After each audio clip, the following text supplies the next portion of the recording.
وأن هذا صراطي مستقيما فاتبعوه ولا تتبعوا السبل فتفرق بكم عن سبيله ذلكم وصاكم به لعلكم تتقون. أعوذ بالله من الشيطان الرجيم.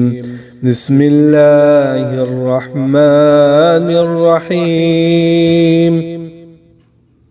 وعلیکم السلام ورحمۃ اللہ وبرکاتہ۔ ٹوپی کا معاملہ جہاں تک ہے، نبی کریم صلی اللہ علیہ وسلم سے ٹوپی پہننا ثابت نہیں ہے۔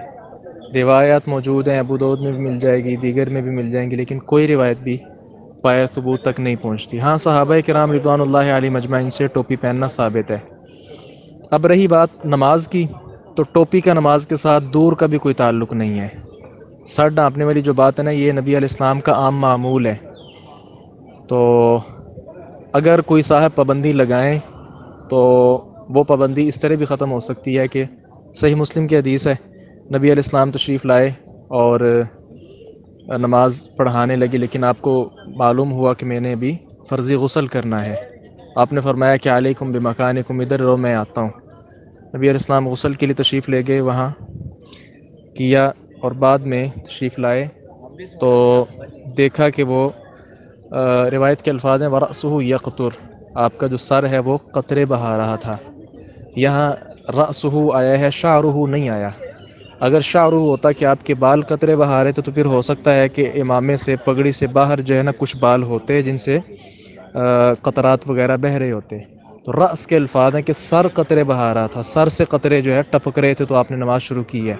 تو اس سے یہی پتہ چلتا ہے کہ اس وقت آپ کے سر پر نہ ٹوپی تو پہننا ثابت ہی نہیں ہے نا، پہلے ذکر کر چکا ہوں۔ پگڑی بھی اس وقت سر پر نہیں تھی۔ اگر اس پر بھی صحیح مسلم کی حدیث ہے، اس پر بھی کوئی اعتراض کر دے، چلے مان لیں اس کی بات بھی، چھوڑ دیں اس کو بھی۔ اب یہ رہے کہ آپ صلی اللہ علیہ وسلم نے کیا نماز کے لیے ٹوپی کو یا امامے کو ضروری قرار دیا ہے یا نہیں، یہ سوال ہے مین۔ خواتین، اگر ہم ان پر پابندی لگاتے ہیں کہ دوپٹہ پہن کر، سارے بال چھپا کر وہ نماز پڑھیں گی، اس کی روایت تو موجود ہے ابو داؤد کے اندر۔ نبی علیہ السلام ارشاد فرماتے ہیں لا يقبل اللہ صلاۃ الحائض الا بخمار، دوپٹے کے بغیر کسی عورت کی نماز اللہ قبول ہی نہیں کرتا۔ ان کا تو آ گیا، مردوں کے لیے اس بات کی پابندی ہی نہیں ہے۔ اس لیے خواہ مخواہ کی ایسی شرطیں یا ایسی پابندیاں لگانا جو شریعت میں نہیں ہیں، یہ جائز نہیں ہے۔ لہذا کوئی سر ڈھانپ کر نماز پڑھ لیتا ہے وہ بھی ٹھیک ہے، اور کوئی سر نہیں ڈھانپتا وہ بھی ٹھیک ہے۔